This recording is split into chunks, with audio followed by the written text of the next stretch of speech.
10 excellent actionable tips for beginner photographers from me, Rick. Hi, and welcome to episode 110 of the Photography Explained podcast.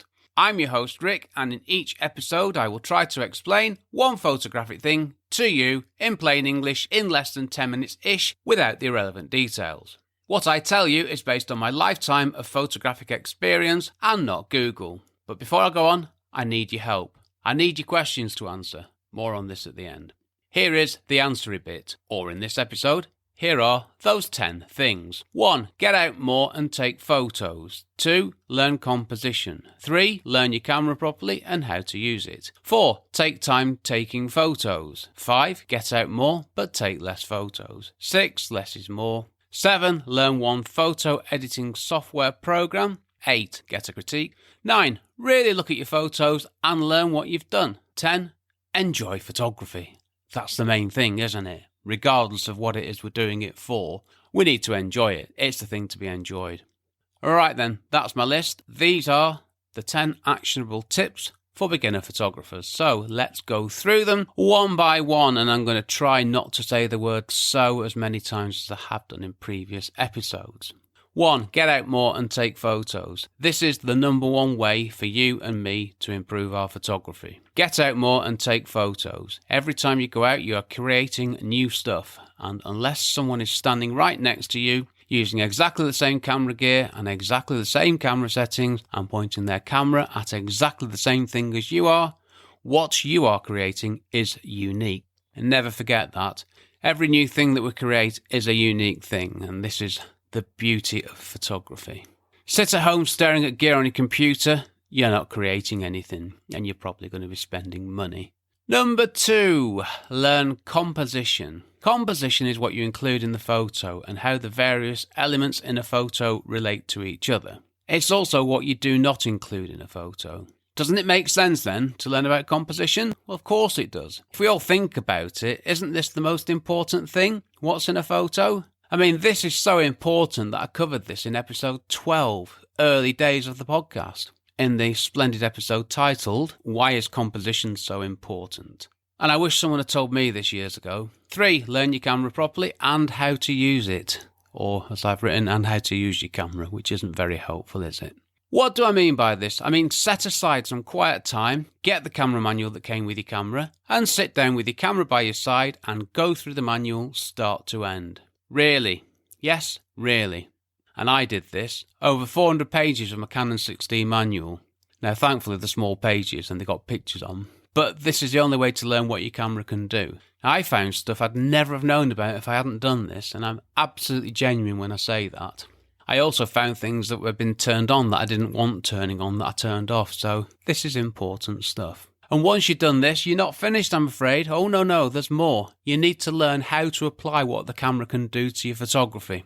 And there's even more after that.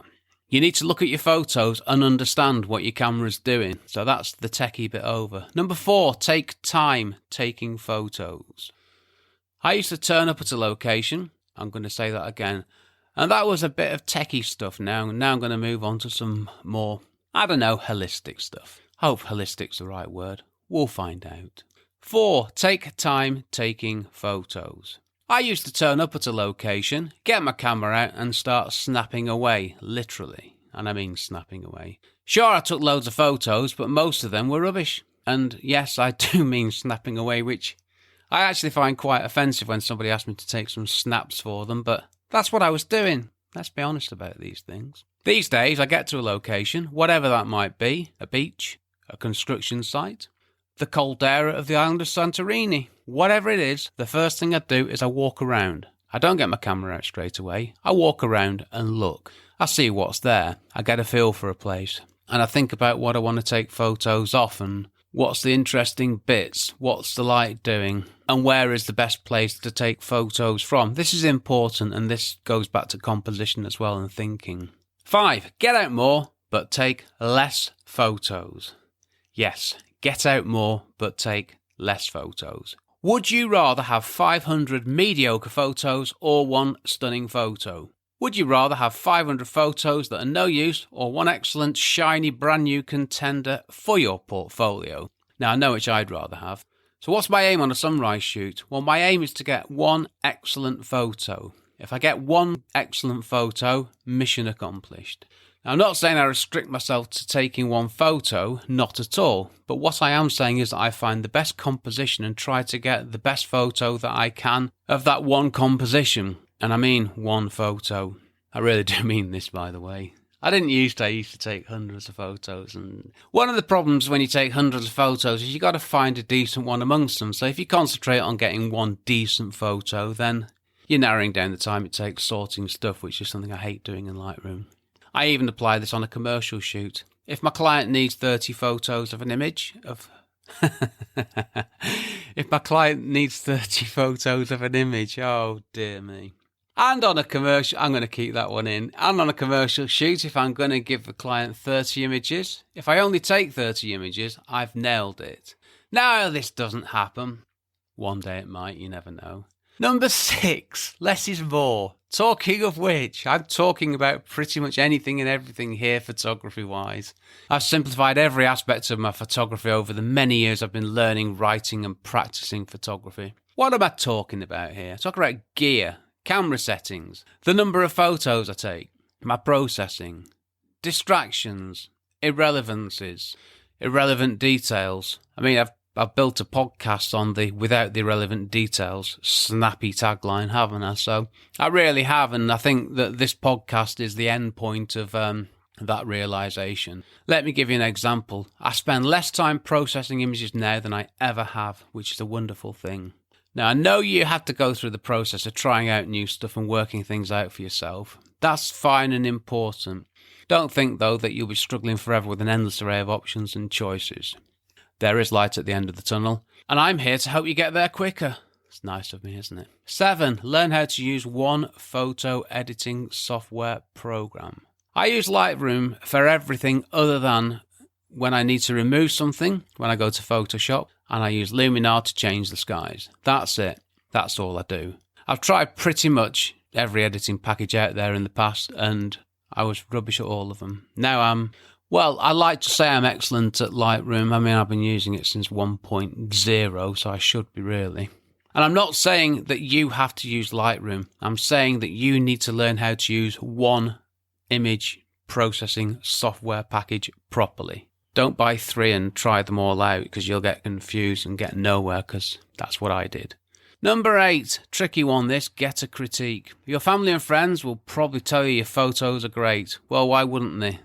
They do love you after all. Well, I hope they do. Get a critique from someone who knows about this stuff. So why do I say this? Well, when I applied to join the British Institute of Professional Photography, the BIPP, I submitted a portfolio and had a review with my mentor, and he was a Hasselblad master, no less. And do you know what?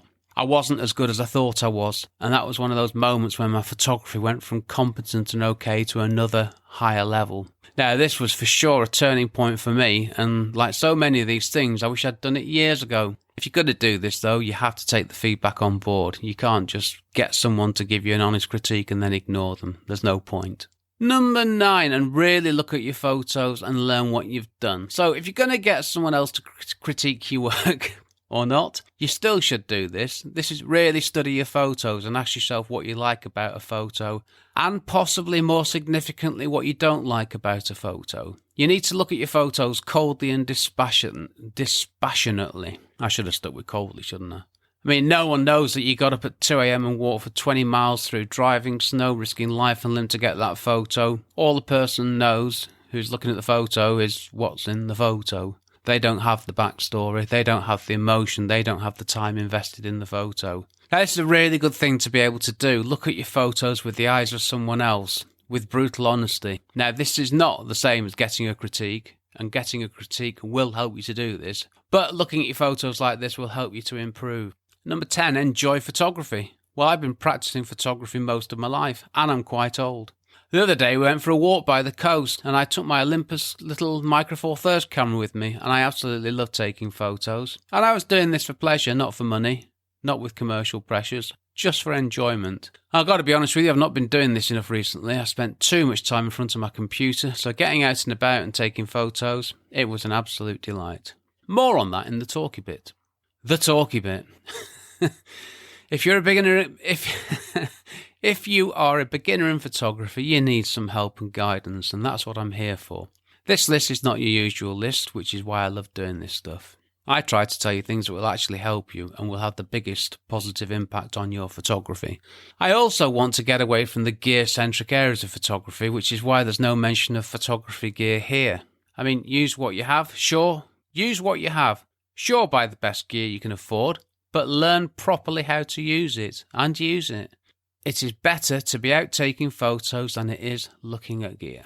As I said the other day, I was out with my Olympus EM5. I only took the 14 to 42mm lens. That was it, nothing else, and I had a great time. I left all my fancy full-frame stuff at home, and I didn't miss it once. What do? Well, I enjoy my simplified approach to my photography. I'm enjoying photography more now than I ever have. This is what I love to do. Big takeaway. Get out and take photos and do the things I told you about in this episode, and you should see big improvements. Right, related episodes. Well, check out the episodes page on the podcast website to find out what I've spoken about in the previous 109 episodes. There's too much to list that's related to this, to be honest with you. I mean, this is pretty much what my podcast is all about, isn't it? Point of order here. Why do I say to be honest with you? I know it's just a saying, but I'm not really sure why I use it. I'm implying that...